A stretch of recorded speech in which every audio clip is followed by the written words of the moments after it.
नमस्कार दोस्तों, मैं निरंजन आप सभी को हिस्ट्री की जीत की इस प्लेटफॉर्म के ऊपर स्वागत करता हूं। आज के क्लास में एंशिएंट हिस्ट्री के प्रशासन, अर्थव्यवस्था और आर्ट एंड कल्चर से जुड़े यूजीसी नेट के पेपर में पूछे गए प्रश्नों पर चर्चा करेंगे। पर आप सबसे एक रिक्वेस्ट है दोस्तों, ये वीडियो को एंड तक देखना। और हाँ, जिन्होंने इस चैनल को सब्सक्राइब नहीं किया है, चैनल को सब्सक्राइब करके रख लो ऐसे और महत्वपूर्ण वीडियो प्राप्त करने के लिए। तो चलिए दोस्तों शुरू करते हैं। पहला प्रश्न है, निम्नलिखित पाली धार्मिक ग्रंथों को कालक्रम अनुसार व्यवस्थित कीजिए। संयुक्त निकाय, चूलवग, सुतनीपात और बुद्धवंश। आप सभी के पास 10 सेकंड का समय सोचने के लिए। सोचो इसका आंसर क्या हो सकता है। तो सबसे पहले आएगा संयुक्त निकाय, इसके बाद चूलवग, इसके बाद सुतनीपात और सबसे अंतिम में बुद्धवंश, यानी ए बी सी डी का क्रम ऑप्शन नंबर सी में दिखाई दे रहा है। ऑप्शन नंबर सी आपका सही जवाब है। अगला प्रश्न है, निम्नांकित आजीवक संप्रदाय के नेता थे मखली गोसाल, नंदवंश, किस संकीचा और भद। तो मखली गोसाल के द्वारा आजीवक संप्रदाय की स्थापना किया गया था और नंदवंश और किस संकीचा जो है वो इसके सदस्य थे। यानी ए बी सी आपका सही है। A B C option number C में दिखाई दे रहा है, तो ऑप्शन नंबर सी आपका सही जवाब है। अगला प्रश्न है, नीचे दो वक्तव्य दिए गए हैं, एक को कथन ए और दूसरे को कारण आर कहा गया है। कथन में कहा गया बंगाल से खरोष्टी के अभिलेख मिले हैं, बिल्कुल सही है। कारण में कहा गया खरोष्टी बंगाल में बहु प्रचलित थी, नहीं, ये स्टेटमेंट गलत है आपका। तो केवल आपका कथन सही हो जाता है और कारण गलत हो जाता है, जिसके कारण से ऑप्शन नंबर सी आपका सही जवाब है। ए सही है लेकिन आर गलत है। अगला प्रश्न है, दक्षिण भारतीय स्थित निम्नांकित स्तूप अवशेषों में दशरथ जातक का शिल्पांकन मिला है। अमरावती से, नागार्जुन कोंडा से, फन्नीगिरी से या फिर डुम्मीडुरु से। तो नागार्जुन कोंडा से मिला है, तो बी आपका सही है। और बी केवल ऑप्शन नंबर सी में दिखाई दे रहा है, तो ऑप्शन नंबर सी आपका सही जवाब है।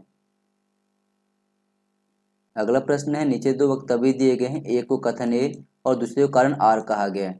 कथन में कहा गया मिताक्षरा मतानुसार पिता अपने जीवन काल में अपनी संपत्ति अपने पुत्रों में विभाजित कर सकता है, बिल्कुल सही है। कारण में कहा गया मिताक्षरा ने पुत्र को पैतृक संपत्ति का अनुवांशिक उत्तराधिकारी स्वीकार किया है, यह भी सही है। लेकिन कारण जो कथन का स्पष्टीकरण नहीं कर रहा है, जिसके कारण से ऑप्शन नंबर बी आपका सही जवाब है।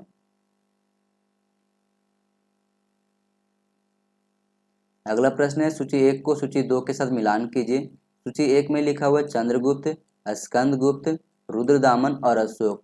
सूची 2 में उनसे संबंधित व्यक्ति के नाम लिखे गए हैं, तुषास्प, सुविशाख, पर्णदत्त और पुष्यगुप्त। आप सभी के पास 10 सेकंड का समय सोचने के लिए। सोचो इसका आंसर क्या हो सकता है। तो चंद्रगुप्त के सेनापति थे पुष्यगुप्त, यानी कि ए का हो जाएगा आपका 4। ए का 4 केवल ऑप्शन नंबर सी में दिखाई दे रहा है, तो ऑप्शन नंबर सी आपका सही जवाब है। तो एलिमिनेट करने के लिए भी सीख लो, एग्जाम में बहुत ज्यादा ये काम आएगा।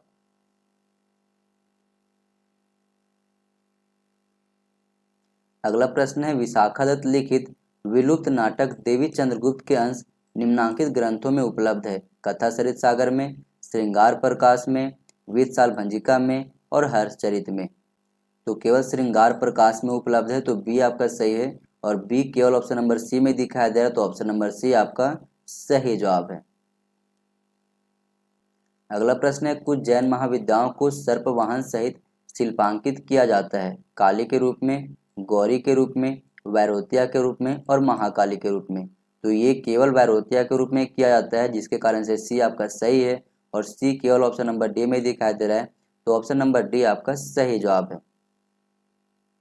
अगला प्रश्न है, नीचे दो वक्तव्य दिए गए हैं, एक को कथन ए और दूसरे को कारण आर कहा गया है। कथन में कहा गया भारत का रोम से अच्छा संपर्क था, बिल्कुल सही है।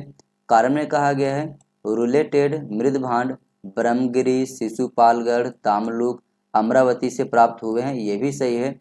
लेकिन कारण जो कथन का स्पष्टीकरण नहीं कर रहा है, जिसके कारण से ऑप्शन नंबर बी आपका सही जवाब है। अगला प्रश्न है, निम्नांकित किस स्थल पर स्थित स्तूप अवशेषों से अशोक के प्रस्तर पर अद्भुत प्रतिमा प्राप्त हुई है, जिस पर उसका नाम उत्कीर्ण है।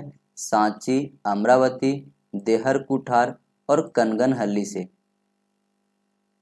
तो सही विकल्प है यहाँ पर ऑप्शन नंबर डी आपका कनगनहल्ली से। अगला प्रश्न है सूची 1 को सूची 2 के साथ मिलान कीजिए। एक और नरेश यानी कि शासक के नाम लिखे गए, दूसरे उनसे संबंधित राज्य के नाम लिखे गए।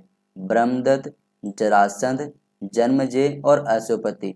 राज्य का नाम लिखा गया कैके, कुरु, काशी और मगध। आप सभी के पास 10 सेकंड का समय सोचने के लिए। सोचो इसका आंसर क्या हो सकता है। तो ब्रह्मदत्त का संबंध है काशी से और जरासंध का संबंध है मगध से। जन्मजय के विषय में बात करें तो इसका संबंध है कुरु से यानी कि सी का हो जाएगा 2 और अश्वपति का संबंध है कैके से तो डी का 1 हो जाएगा। इस प्रकार से अगर देखा है तो ऑप्शन नंबर बी आपका सही जवाब है। अगला प्रश्न है प्राचीनतम उपलब्ध भारतीय सिक्के किस धातु के बने थे? सोना के, चांदी के, तांबा के या फिर तांबा और चांदी दोनों के। तो सही विकल्प है यहाँ पर ऑप्शन नंबर डी आपका तांबा और चांदी दोनों के बने हुए थे। अगला प्रश्न है मौर्य काल में सीता कर लागू होता था केवल जंगली भूमि के लिए, व्यक्तिगत स्वामित्व वाली कृषि भूमि के लिए, राज्य स्वामित्व वाली कृषि भूमि के लिए या फिर बी और सी दोनों के लिए। तो सही विकल्प यहाँ पर हो जाएगा ऑप्शन नंबर सी आपका राज्य स्वामित्व वाली कृषि भूमि के लिए सीता कर लागू किया जाता था। अगला प्रश्न है निम्नलिखित शासकों को कालक्रम अनुसार क्रम में रखें। Arrange the following rulers in chronological order. Agnimitra, Pushyamitra, Sumitra, Sujyeshtha. आप सभी के पास 10 सेकंड का समय सोचने के लिए। सोचो इसका सही क्रम क्या हो सकता है। तो पुष्यमित्र शुंग के द्वारा शुंग वंश की स्थापना किया गया था तो बी आपका पहले आएगा और बी केवल ऑप्शन नंबर बी में दिखाई दे रहा है तो ऑप्शन नंबर बी आपका सही जवाब है। इस एक्सप्लेनेशन को याद कर लेना बहुत ही इंपॉर्टेंट है। शुंग वंश के शासकों के क्रम अगर देखें तो पुष्यमित्र शुंग के द्वारा शुंग वंश की स्थापना किया गया था। इसके बाद अग्निमित्र आता है, इसके बाद वसुज्येष्ठ, इसका वसुमित्र, पुलिंदक, भद्रक, भागवत और सबसे अंतिम में आता है देवभूति। अगला प्रश्न है भारतीय ज्योतिष शास्त्र में रोमांचक सिद्धांत संकेत था रोमन प्रभाव का, यूनानी प्रभाव का, ईरानी प्रभाव का या फिर अरबी प्रभाव का। तो सही जवाब है यहाँ पर ऑप्शन नंबर बी आपका यूनानी प्रभाव का। अगला प्रश्न है सूची 1 को सूची 2 के साथ मिलान कीजिए। सूची 1 में लिखा हुआ विक्रमशिला, वल्लभी, बेसनगर और नागार्जुन कोंडा। दूसरे उनसे संबंधित स्थलों के नाम लिखे गए हैं गुजरात, मध्य प्रदेश, आंध्र प्रदेश और बिहार। आप सभी के पास 10 सेकंड का समय दोस्तों। सोचो इसका आंसर क्या हो सकता है। तो विक्रमशिला जो है वो बिहार में है तो ए का हो जाएगा आपका 4।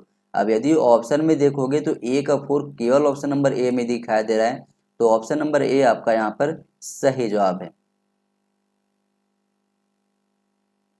अगला प्रश्न है निम्नलिखित में से किस अभिलेख में प्राचीनतम सती का प्रमाण मिला है?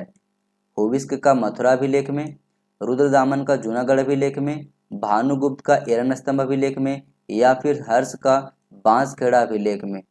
तो भानुगुप्त का एरन स्तंभ अभिलेख से हमें सती का प्राचीनतम प्रमाण मिलता है यानी कि सी आपका सही जवाब है।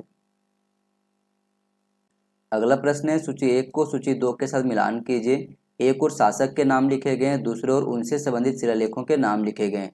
तो कुमारगुप्त प्रथम का संबंध है बिलसत शिलालेख के यानी कि ए का हो जाएगा 2 आपका। कुमारगुप्त द्वितीय का संबंध है सारनाथ शिलालेख से, बुधगुप्त का संबंध है एरन शिलालेख से और प्रांतक द्वितीय का संबंध है उत्तर मेरूर शिलालेख से। तो डी का हो जाएगा आपका 1। इस प्रकार से अगर देखा जाए तो ऑप्शन नंबर ए आपका यहाँ पर सही जवाब है। अगला प्रश्न है सूची 1 को सूची 2 के साथ मिलान कीजिए। एक और स्थानीय नाम लिखे गए हैं, दूसरे और उनके भौगोलिक स्थिति के नाम बताए गए हैं मेलुहा, दिलमुन, मकान और कुरगांव। वहीं दूसरी ओर सूची में लिखा गया बहरीन, सिंधु क्षेत्र, मध्य एशिया और मकरान तट। आप सभी के पास 10 सेकंड का समय है। सोचो इसका आंसर क्या हो सकता है। तो मेलुहा का संबंध है सिंधु क्षेत्र से और दिलमुन का संबंध है बहरीन से यानी कि ए का 2 और बी का 1। ए का 2 बी का 1 केवल ऑप्शन नंबर सी में दिखाई दे रहा है तो ऑप्शन नंबर सी आपका यहाँ पर सही जवाब है। अगला प्रश्न है, निम्नलिखित में से कौन धर्म सूत्रकार नियोग प्रथा को अनुचित बताता है?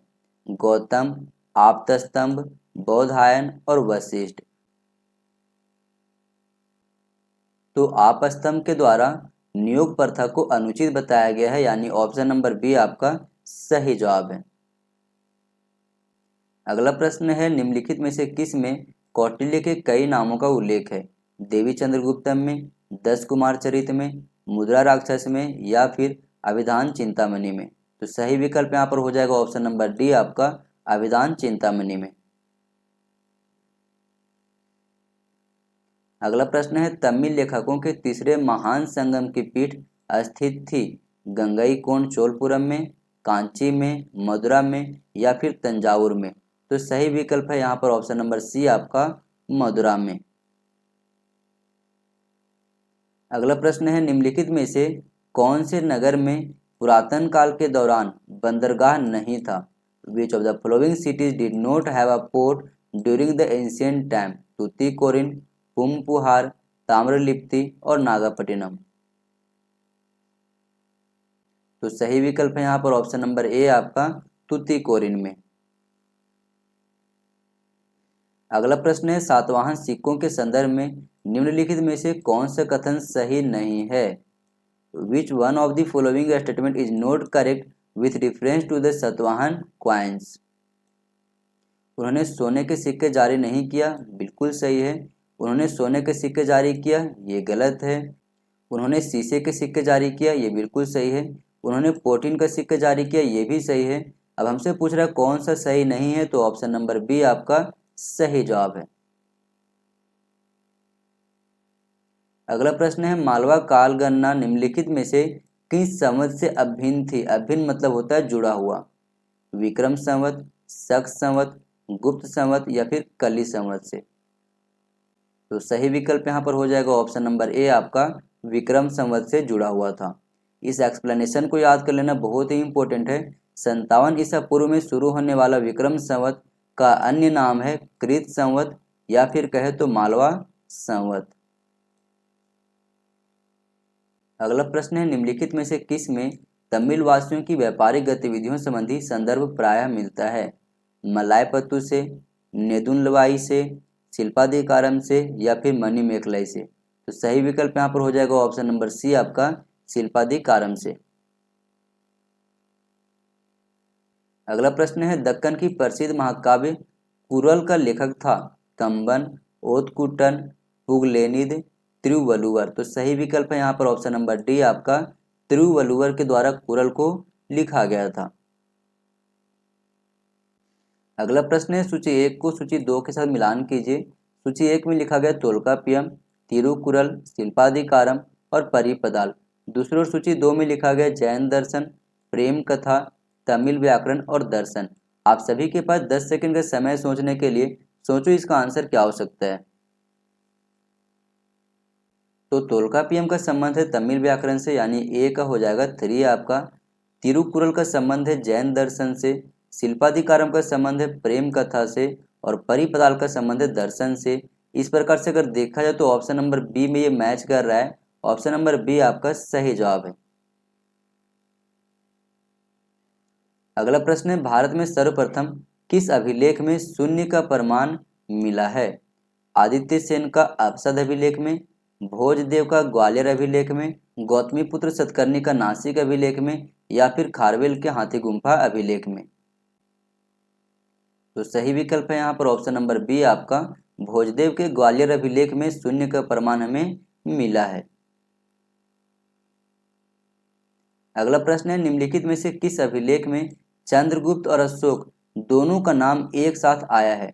समुद्रगुप्त का प्रयाग प्रशस्ति अभिलेख में, रुद्रदामन का जूनागढ़ अभिलेख में, अशोक का शाहबाजगढ़ी अभिलेख में या फिर खारवेल का हाथी गुम्फा अभिलेख में? तो सही विकल्प है यहाँ पर ऑप्शन नंबर बी आपका रुद्रदामन के जूनागढ़ अभिलेख में ये जानकारी हमें मिलता है। अगला प्रश्न है, सूची 1 को सूची 2 के साथ मिलान कीजिए। सूची 1 में लिखा गया रोमक सिद्धांत, राउलेटेड मृदभांड, सुर्खी और बीजगणित। दूसरी ओर सूची 2 में लिखा गया अरब प्रभाव, यूनानी प्रभाव, रोमी प्रभाव और कुषाण प्रभाव। आप सभी के पास 10 सेकंड का समय सोचने के लिए। सोचो इसका आंसर क्या हो सकता है। तो रोमक सिद्धांत का संबंध है यूनानी प्रभाव से, ए का हो जाएगा 2।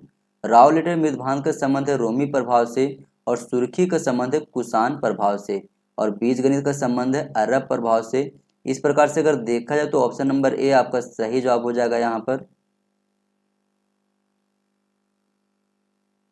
अगला प्रश्न है, निम्नलिखित में से कौन सा बौद्ध ग्रंथ बिंबिसार के 500 पत्नियों का उल्लेख करता है? महावंश, महावग, दीपवंश और महावस्तु।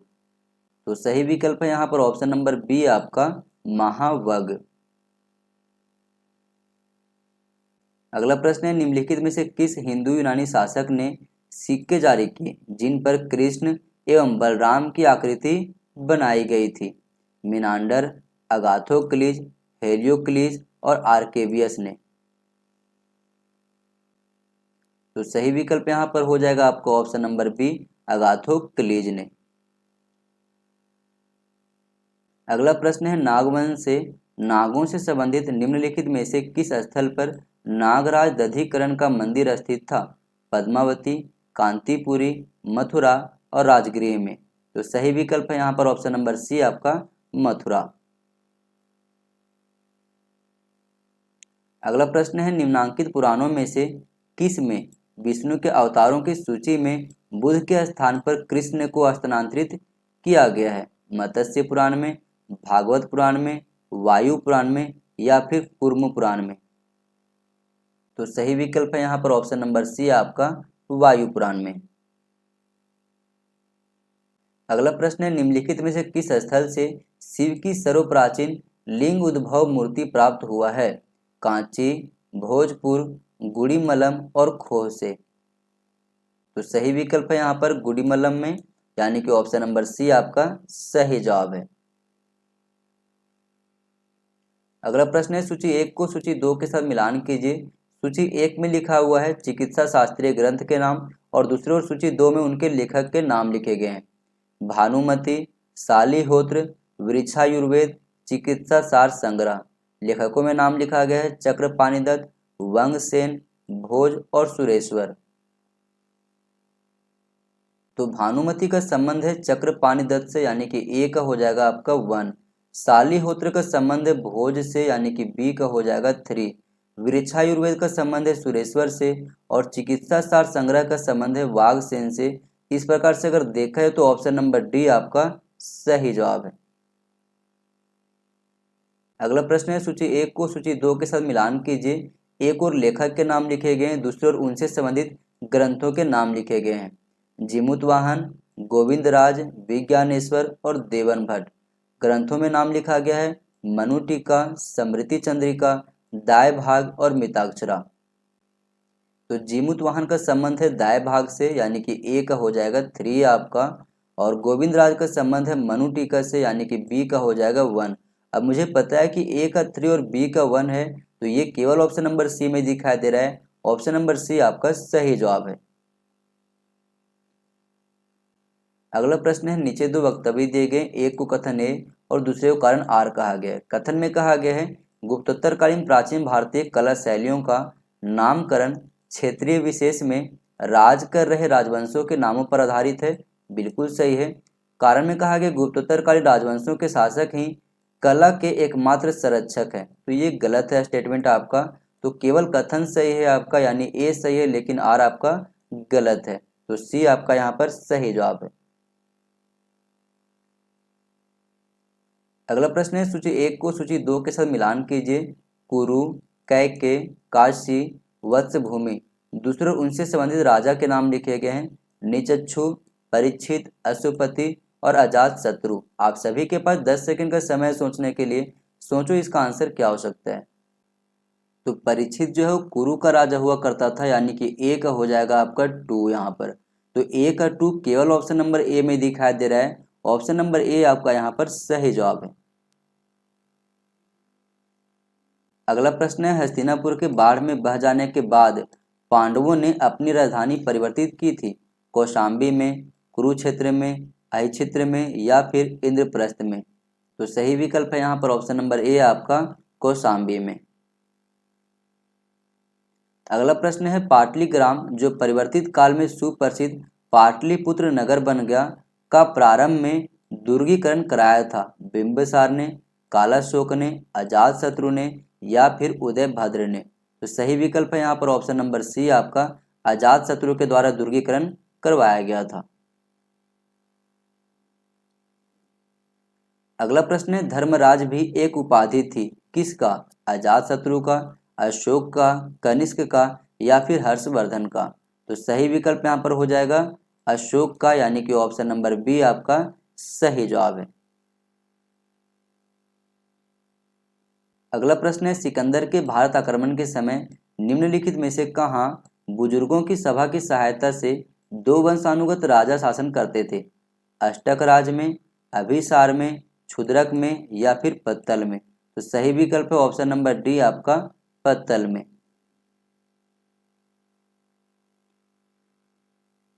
अगला प्रश्न है मौर्य शासन व्यवस्था में पौतवा अध्यक्ष किस विभाग का प्रमुख अधिकारी होता था? मापतौल का, वन संपदा का, नौसेना का या फिर नौकायन का?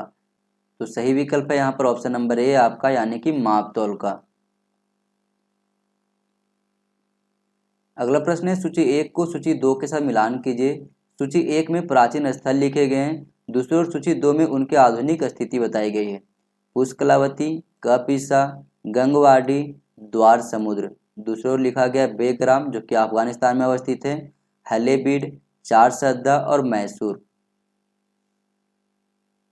तो पुष्कलावती का संबंध है चारसद्दा से जो कि पेशावर पाकिस्तान में अवस्थित है, और कपिसा का संबंध है बेग्राम यानी कि अफगानिस्तान से, तो बी का 1 हो जाएगा आपका। तो ए का 3 बी का 1 केवल ऑप्शन नंबर सी में दिखाई दे रहा है, ऑप्शन नंबर सी आपका सही जवाब है। अगला प्रश्न है उस तमिल काव्य संग्रह की पहचान कीजिए जिसमें चेर वंश के शासकों की प्रशंसा की गई है। तो सही विकल्प यहाँ पर हो जाएगा ऑप्शन नंबर बी आपका पदेतु पत्तु। अगला प्रश्न है गौतमीपुत्र सतकर्णी के हाथों नहपान की पराजय निम्नलिखित में से किस मुद्रा भांड से प्रमाणित होती है? एरकिन से, नासिक से, कुंदुज से या फिर उज्जैनी से? तो सही विकल्प है यहाँ पर ऑप्शन नंबर बी आपका नासिक से। अगला प्रश्न है कुछ अपवादों को छोड़कर अशोक का उल्लेख उसके सभी अभिलेखों में देवनमपी और पियदसी के रूप में हुआ है। वे अपवाद कौन से हैं? मास्की, गुर्जरा, नेतुर और उद्देगोलम। आप सभी के पास 10 सेकंड का समय सोचने के लिए, सोचो इसका आंसर क्या हो सकता है। तो चारों ही सही हैं आपके, यानी कि ऑप्शन नंबर डी आपका सही जवाब हो जाएगा, ए बी सी डी। अगला प्रश्न है वह साक्ष्य कौन सा है जो अशोक के भ्रातृ युद्ध की परंपरा को झुठलाता है? तो सही विकल्प हो जाएगा ऑप्शन नंबर सी आपका अशोक का चौथा शिलालेख। अगला प्रश्न है निम्नलिखित में से कौन अशोक के साम्राज्य में सम्मिलित नहीं था? तमिलकम क्षेत्र, सौराष्ट्र, कंधार या फिर कश्मीर वाला एरिया? तो सही विकल्प हो जाएगा ऑप्शन नंबर ए आपका, यानी कि तमिलकम क्षेत्र। अगला प्रश्न है अपने किस अभिलेख में अशोक कलिंग युद्ध के रक्तपात की विभीषिका पर अपना पश्चाताप व्यक्त करता है? भाभु अभिलेख, भावरू अभिलेख, 13वां शिलालेख या फिर 14वां शिलालेख? तो सही विकल्प यहाँ पर हो जाएगा ऑप्शन नंबर सी आपका 13वां शिलालेख में कलिंग युद्ध की सारी जानकारियां हमें मिलती है। अगला प्रश्न है निम्नलिखित में से अपने किस अभिलेख में अशोक ने यह घोषणा की कि सभी लोग उसकी संतान हैं? पहला लघु शिलालेख, 12वां शिलालेख, पृथक कलिंग अभिलेख या फिर रुमिनदई स्तंभ लेख? तो सही विकल्प यहाँ पर हो जाएगा ऑप्शन नंबर सी आपका पृथक कलिंग अभिलेख। अगला प्रश्न है कालिदास को कौंतलेश्वर दौत्य नामक नाटक का रचयिता होने का श्रेय किसके द्वारा दिया गया है? कुंतलेश के द्वारा, भारवी के द्वारा, राजशेखर के द्वारा या फिर क्षेमेंद्र के द्वारा? तो सही विकल्प है यहाँ पर ऑप्शन नंबर डी आपका क्षेमेंद्र के द्वारा। अगला प्रश्न है, नीचे दो वक्तव्य दिए गए हैं, एक को कथन ए और दूसरे को कारण आर कहा गया है। कथन में कहा गया चीनी यात्री हेनसांग के अनुसार हर्षवर्धन न केवल बौद्ध धर्म का अनुयायी था वरन ब्राह्मण धर्म का कट्टु विरोधी भी था, बिल्कुल सही है। कारण में कहा गया कुछ मुद्राएं जो उसके अग्रज भ्राता, भ्राता मतलब होता है बड़ा भाई, को बौद्ध धर्म अनुयायी बताती है, हर्ष को शैव धर्म के प्रति समर्पित करती है, बिल्कुल सही है। लेकिन कारण जो कथन का सही स्पष्टीकरण नहीं कर रहा है, जिसके कारण से ऑप्शन नंबर बी आपका सही जवाब है। अगला प्रश्न है, सूची 1 को सूची 2 के साथ मिलान कीजिए। सूची 1 में लिखा गया प्राचीन नगर के नाम अनहिलवाड़ा, ऐहोल, धान्य कटक, दसपुर। दूसरी ओर आधुनिक स्थलों के नाम लिखे गए मंदसौर, अमरावती, बादामी और पाटन। तो अनहिलवाड़ा का संबंध है पाटन से, ऐहोल का संबंध है बादामी से, धान्य कटक का संबंध है अमरावती से और दसपुर का संबंध है मंदसौर से। इस प्रकार से अगर देखा जाए ऑप्शन की ओर तो सही विकल्प हो जाएगा ऑप्शन नंबर बी आपका। तो दोस्तों अब हम अगले क्लास में कंटिन्यू करेंगे, पर आप सबसे एक रिक्वेस्ट है, ये वीडियो कैसी लगी जरूर बताना। और हाँ दोस्तों, जिन्होंने इस चैनल को सब्सक्राइब करके नहीं रखा है, चैनल को सब्सक्राइब करके रख लो ऐसे और महत्वपूर्ण वीडियो प्राप्त करने के लिए। थैंक यू दोस्तों, अगले क्लास में फिर मिलेंगे।